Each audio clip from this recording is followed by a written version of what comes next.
Due to the ongoing pandemic, a situation of socio-economic crisis and psychological distress is rapidly occurring across Australia. Although social activities have been restricted across the country, almost all non-essential individual movements are prohibited. Many psychological problems and important consequences in terms of mental health, including stress, anxiety, depression, and uncertainty during this COVID-19 outbreak, are emerging progressively. At MyCare channel, we spoke to a registered psychologist, Nancy Sokarno, who answered some frequently asked questions about mental health. Listen in.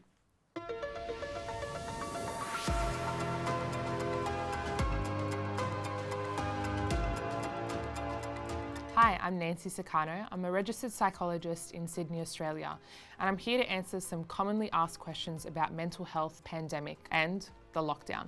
How has COVID-19 and the lockdown affected the mental health of the elderly and the disabled in Australia? COVID-19 and the lockdown in Sydney has especially impacted the elderly and people with special needs. It is important to understand that we are not looking deeply enough about the mental health impacts this has had during this time. And for these people, they are isolated from family and friends, support networks, and are unable to go out and live their lives the way that they truly want to. And for everybody during this pandemic, it has been very difficult to adapt to a new way of life. And that has brought up a lot of anxieties and some excess worry about what the future holds. I feel anxious about catching the virus or transmitting it to a loved one. What can I do? We are all feeling anxious about how transmissible this virus is, and of course, fearing that we will contract this virus. If you keep yourself safe, ensure that you wash your hands appropriately, clean surfaces regularly, wear a mask where needed, and social distance, that is all we have control of during this time. And beyond that, we are just trying to keep ourselves safe.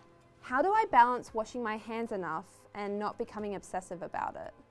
Washing your hands during this time is important, but please ensure that you are not excessively doing so.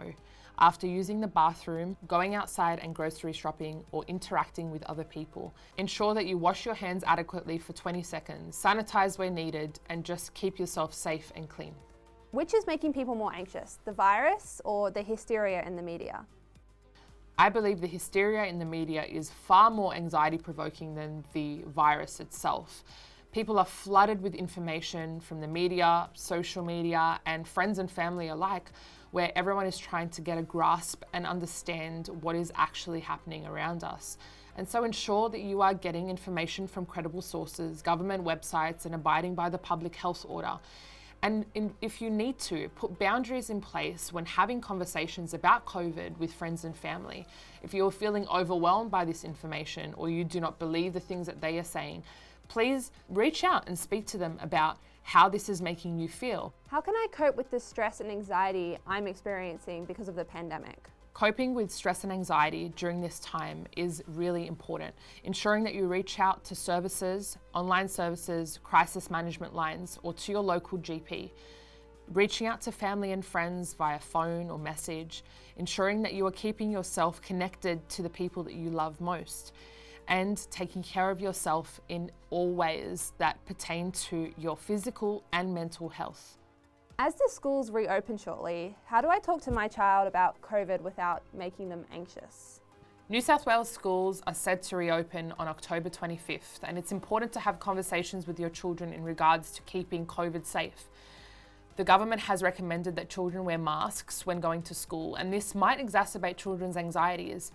Ensure that you are explaining why they need to wear masks and that they are to protect themselves and keep themselves safe during this time.